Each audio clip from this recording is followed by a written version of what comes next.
Good afternoon, my fabulous 87, and welcome to another episode of Lindsay's Library. Today I'm going to be reading Chapter 35 of Maniac Magee, written by Jerry Spinelli. It took a while for everything to get straightened out. First, Giant John had to be convinced that Maniac was not kidnapping his brothers. Then the brothers had to do some more trembling and clinging, while John finished lambasting them for running away, which apparently they did about every other week. Then when the brothers found out that their pizza person was none other than the famous Maniac Magee, the very same one who had blasted their big brother's fastballs to smithereens and finished him off with a home run frog. Well, it took a good 5 minutes of rolling on the sidewalk to get all the laughing out of their systems, which of course got Giant John more than a little steamed, prompting Maniac, who didn't like seeing John disgraced before his little brothers, to say, "Yeah, but didn't John tell you what happened the next day?" And the brother said, "No, what?" And Giant John said, "Huh?" And Maniac winked at John and crossed his fingers. "Sure, John, you remember." Wink, wink. "At the Little League field the next day, you said I was lucky that all you threw me was fastballs, because you weren't ready to reveal your secret pitch, the one you'd been working on. Remember?" Wink. McNabb nodded dumbly, and so I said, "Well, come on, I can hit anything. Pitch it to me." And you pitched it, and I missed it by a mile. And you kept pitching it to me all day long, and I never even hit a foul ball on it. What was the pitch?" "What was the pitch?" chanted the urchins.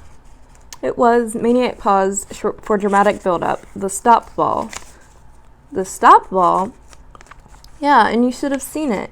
It comes right up to the plate, looking all fat and easy to belt, and then just when you take your swing, Maniac got into his batter stance and demonstrated. It sort of stops. And your bat just whiffs the air. He whiffed an imaginary stop ball. "Wow," said the brothers, gazing up at their big brother. And so Maniac was invited to accompany the brothers McNabb to their home. Despite the cold, the front door was wide open, and Maniac could smell the inside before he could see it. The first thing he did see was a yellow, short-haired mongrel looking innocently up at him while taking a leak in the middle of the living room floor. "Clean that up," John ordered Russell. "Clean that up," Russell ordered Piper. Piper just walked on by. After closing the front door, which was surprisingly heavy, Maniac found a stack of newspapers in a corner. He laid some over the puddle to soak in, then gave himself a tour of the downstairs. Maniac had seen some amazing things in his lifetime, but nothing as amazing as that house, from the smell of it. He knew this wasn't the first time an animal had relieved itself on the rugless floor. In fact, in another corner, he spotted a form of relief that could not be soaked up by newspapers. Cans and bottles lay all over, along with crusts, peelings, cores, scraps, rinds, wrappers, everything you would normally find in a garbage can. And everywhere there were raisins. As he walked through the dining room, something, an old tennis ball, hit him on top of the head and bounced away. He looked up into the laughing faces of Russell and Piper. The hole in the ceiling was so big they both could have jumped through it at once. He ran a hand along one wall. The peeling paint come off like cornflakes. Nothing could be worse than the living and dining rooms, yet the kitchen was. A jar of peanut butter had crashed to the floor. Someone had gotten a running start, jumped into it, and skied a brown, one-footed track to the stove. On the table were what appeared to be the remains of an autopsy performed upon a large bird, possibly a crow. The refrigerator contained two food groups, mustard and beer. The raisins here were even more abundant. He spotted several of them moving. They weren't raisins, they were roaches. The front door opened, and seconds later, a man clomped into the kitchen. He wore no winter jacket, only a sleeveless green sweatshirt, which ballooned over his enormous stomach. Tattoos blued his upper arms. His hands were nearly pure black.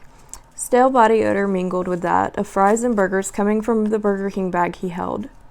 Dropping the bag next to the bird remains, he bellowed, "Chow!" and took a beer from the fridge. He downed a good half of it in one swig. belched, double-clutched, and belched again. He had to know someone besides himself was standing in the kitchen, and just as obviously, he didn't care. 2 floor-quaking crashes came from the dining room. Geronimo! Geronimo! Russell and Piper had taken the direct route via the hole. What'd you bring, Dad? Whoppers. Yeah, Whoppers. They tore into the bag like jackals into carrion. Fries flew. They both wanted the same Whopper. Mashed between their tugging fists, the Whopper splurted sauce and cheese and pickle chips. Then it split. Russell lurched backward into the kitchen table with his half. Piper lurched backward into the opposite direction, and with nothing to stop him, sailed right through the cellar doorway and down the cellar steps. The final thud was followed by the truck horn blast of Piper's laughter. When Giant John ambled in, the father said, "Get the blocks." "No," grunted John, pulling out a pair of Whoppers. He tossed one to Maniac. "We need more," growled the father. John didn't answer. "We need more."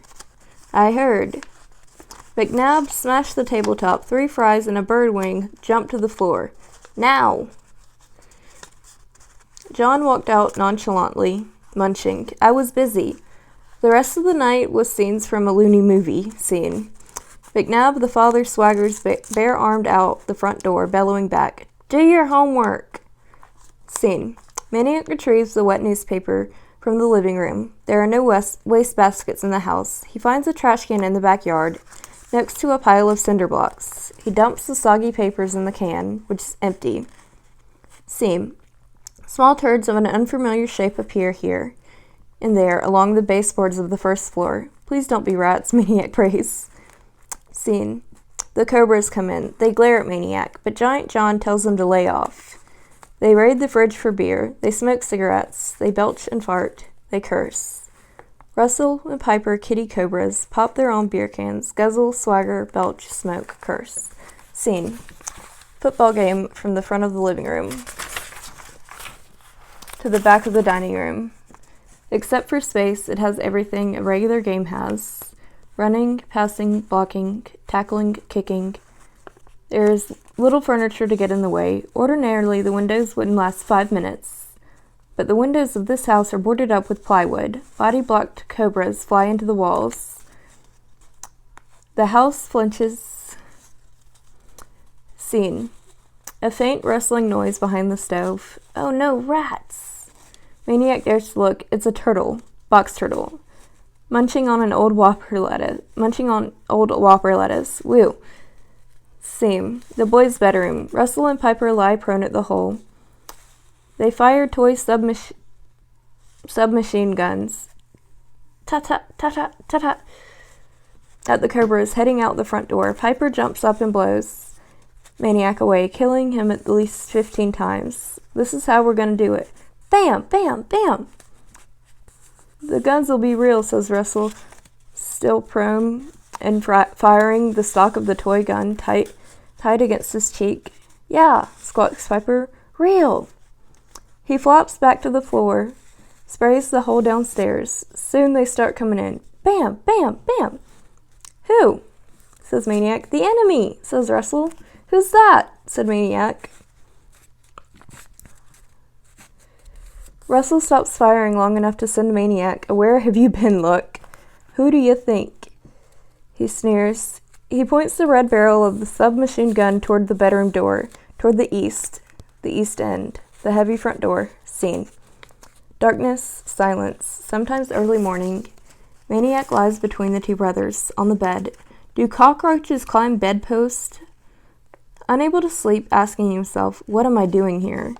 Remembering Hester and Lester on his lap, Grayson's hug, corn muffin in the toaster oven, thinking, "Who's the orphan here anyway?" Hearing, as he at last lowers himself into sleep's deep waters, a door slam, a slurred voice, "Do your homework." Fearing, "Will I float?" And that ends Chapter 35 of Maniac Magee, written by Jerry Spinelli.